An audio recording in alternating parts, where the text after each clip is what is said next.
आज की इस वीडियो में हम बात करने वाले हैं कक्षा 10 के एक महत्वपूर्ण प्रश्न के बारे में।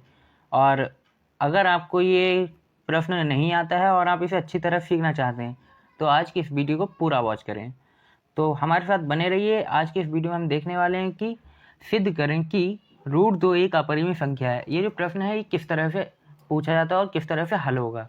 ये जो प्रश्न है ये 3 या 4 नंबर में हमेशा आता ही आता है, इसलिए ये महत्वपूर्ण बन जाता है। इस चैनल पे आप सभी लोगों को सिर्फ वही वीडियो देखने को मिलेंगी जो कक्षा 10 की हैं और कक्षा 10 के महत्वपूर्ण प्रश्न हैं बस। अब हम इस वीडियो को शुरू करते हैं। इस वीडियो में आप लोगों को पता चलेगा कि जो √2 है ये अपरिमेय संख्या है या नहीं, कैसे सिद्ध कर सकते हैं इसे। तो सिद्ध करने के लिए सबसे पहले हमें देखना होता है क्वेश्चन, क्योंकि जो क्वेश्चन होता है उसी के अंदर हमारा आधा आंसर छुपा होता है। ये जैसा प्रश्न लिखा हुआ है कि सिद्ध करें कि √2 एक अपरिमेय संख्या है, तो हमें इसका उल्टा परिमेय संख्या मान लेना है। तो लिखेंगे माना √2 एक परिमेय संख्या है।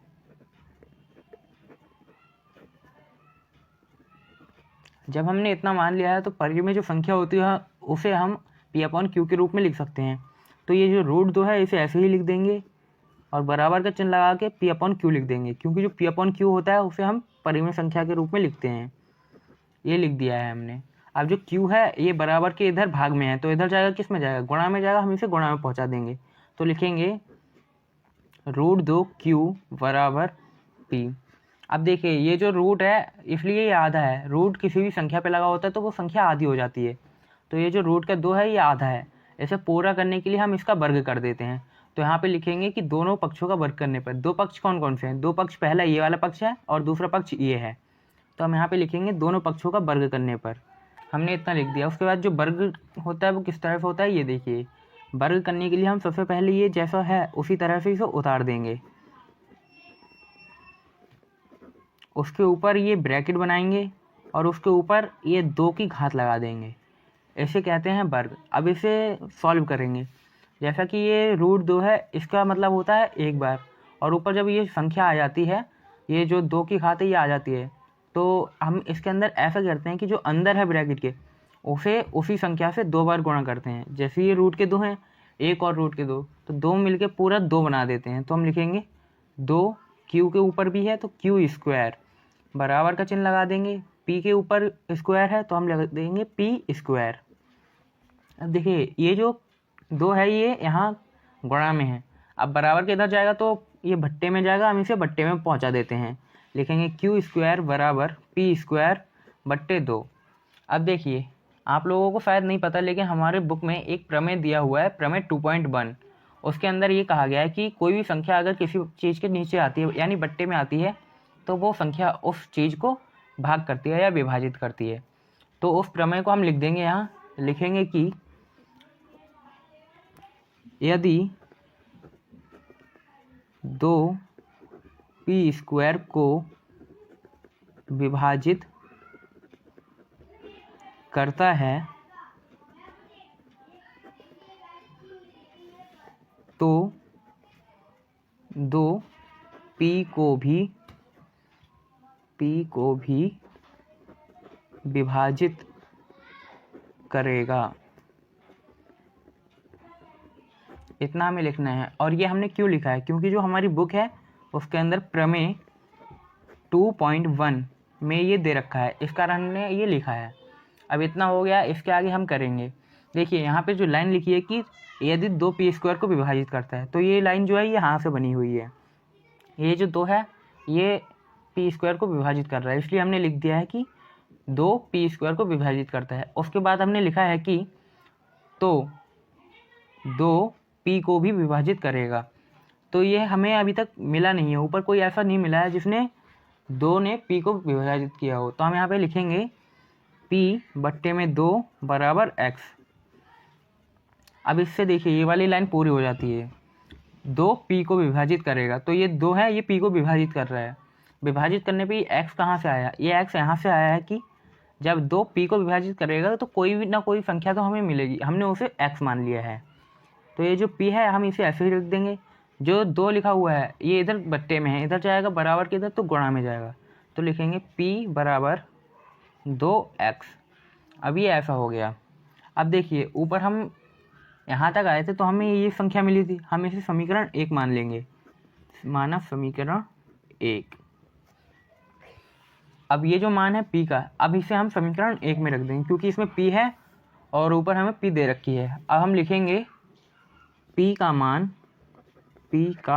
मान समीकरण 1 में रखने पर, हमने इतना लिख दिया है। अब जो हमारा समीकरण 1 है, ये रहा समीकरण 1, इसी के अंदर हम p का मान रख देंगे। तो सबसे पहले हम समीकरण 1 उतारेंगे। समीकरण 1 हमारे ये रहा, ये हमारा समीकरण 1 है। अब इसे हम नीचे उतारेंगे तो लिखेंगे √2q बराबर, हमने q पहला इसका मान जो है समीकरण 1 में हम p का मान रखेंगे तो समीकरण 1 उतारेंगे। समीकरण 1 है √2q बराबर p। अब जो p है इसकी जगह हम p का मान रख देंगे। यहाँ पे लिखेंगे √2q बराबर 2x। 2x हमने इसलिए लिखा है क्योंकि ये p का मान है, तो हमने इतना लिख दिया। उसके बाद हम लिखने वाले हैं कि ये जो रूट का 2 है, इस रूट को ख़त्म करने के लिए हम क्या करेंगे, हम वर्ग कर देंगे। इसलिए हम जैसे हमने ऊपर किया है वर्ग, देखिए आप लोग देख लीजिए, जैसा हमने यहाँ पे वर्ग किया है, क्यों किया है, क्योंकि ये जो रूट है ये रूट हट जाए, इसीलिए हम यहाँ पे भी वर्ग करेंगे क्यों, जिससे ये रूट हट जाएगा। हम लिखेंगे दोनों पक्षों का वर्ग करने पर, जैसे ऊपर लिखा था वैसे ही यहाँ लिखेंगे दोनों पक्षों का वर्ग करने पर। हमने इतना लिख दिया है। अब इस वाले पक्ष को उतारेंगे और फिर इसका वर्ग कर देंगे। वर्ग करने के लिए हमने अभी बताया है इस तरह से किया जाता है। जब रूट का 2 है तो इसकी एक और बार गुणा करेंगे तो हमारा 2 हो जाएगा। क्यू के ऊपर भी है, क्यू इसके अंदर है, तो हम लिख देंगे क्यू स्क्वायर, बराबर का चिन्ह लाएंगे और 2 दून 4 हो जाता है तो 4 लिख देंगे।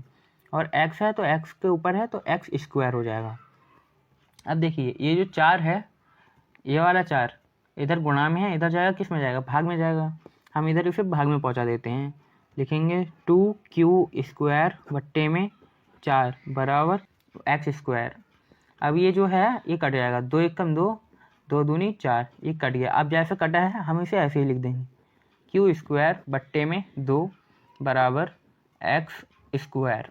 अब देखिए हमारा जो यहाँ पे आया है वो थोड़ा अलग है। यहाँ पे जो 2 है इसने q स्क्वायर को विभाजित किया है, और जो हमारा ऊपर था इसने इस वाले 2 ने p स्क्वायर को विभाजित किया है।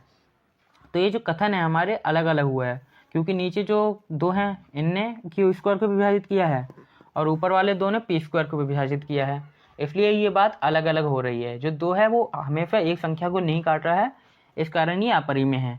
तो हम यहाँ पे लिख देंगे, यहाँ पे लिखेंगे पहले कि अतः इस कथन में